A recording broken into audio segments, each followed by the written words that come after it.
We know that IBS-C, irritable bowel syndrome C, is associated with features of constipation.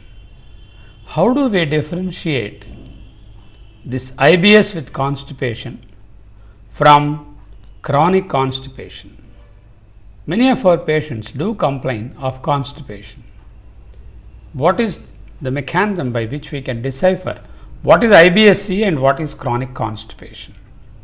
The one important feature that would be helpful is presence of abdominal pain or discomfort. Chronic constipation and IBS with constipation are at the two ends of the spectrum. Of course, there is some overlap, but people with chronic constipation, they do not have abdominal pain or discomfort. They have only difficulty in evacuating the bowels. They have difficulty in passing a free motion. They have less number of stools per week, less than 3 per week. Whereas people with IBS with constipation, they have all the symptoms of IBS with C, the fundamental symptom being abdominal pain or discomfort relieved by defecation, change in the bowel habit, change in the bowel consistency, change in the stool consistency, change in the frequency of bowel. These will be there, but of course abdominal pain is the one which dissociates chronic constipation from IBS with constipation. So remember that.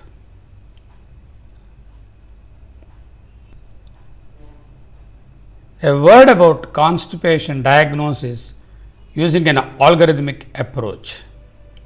Constipation is a very common presenting symptom in majority of our patients. The first and foremost thing, of course, would be the history and physical examination and probing for alarming signs and symptoms like weight loss, unintentional weight loss, hematochezia, blood in the stool, or Guyek test positive, age more than 50 years, lost, and of course altered bowel habit and night symptoms, family history, anemia. All these things are alarming signs which we have already seen. Is my patient having alarming signs? If yes, investigate immediately and treat. If there are no alarming signs, then does he have abdominal pain and bloating?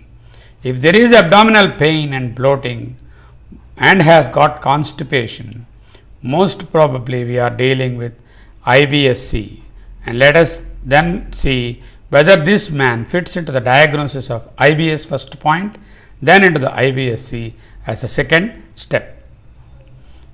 Of course, patients who have chronic constipation, they may or may not have mild abdominal pain, but they may complain of some bloating. Sense of anorectal obstruction will be present. They may require to manually evacuate with the finger their bowels. So this is what is called chronic constipation. The most important symptom being the abdominal pain, presence here, absent there, this being relieved by defecation, change in the bowel habit, change in the stool consistency, and then all these fitting into the IBS-C. Whereas chronic constipation, no abdominal pain. Whatever it is, investigate thoroughly and treat. If there is improvement, okay, fine, our diagnosis is correct and we have managed the patient well. But if there is no improvement, we need to reassess the patient, re-evaluate the diagnosis and the treatment strategy to be planned according to the new evaluation. Maybe he requires referral to a higher center for further investigations of the cause for his constipation. So this is in a nutshell the diagnostic algorithm for constipation. Just as constipation, diarrhea is also not due to one single cause. Diarrhea is due to multiplicity of causes, right from medications causing diarrhea, dietary causes like lactulose, fructose and malabsorptions of various nutrients, Infectious diseases, giardiasis, parasitic, bacterial infections, and then of course SIBO, then pancreatic insufficiency, celiac disease or bile acid malabsorptions, colitis, Crohn's disease, microscopic colitis. These are various causes of diarrhea which come into picture when we consider functional diarrhea. When we are treating a patient of IBS with diarrhea as a functional diarrhea of IBS, we of course need to eliminate all these other causes and differential diagnosis of diarrhea like medications, dietary causes, infections, pancreatic causes, celiac disease, biliary causes, colitis, Crohn's disease, and SIBO, all the other host of causes.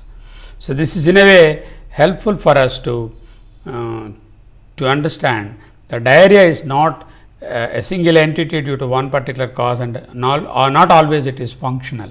We require to eliminate the organic causes. Then we can zero in on to the diagnosis of irritable bowel syndrome with diarrhea or functional diarrhea.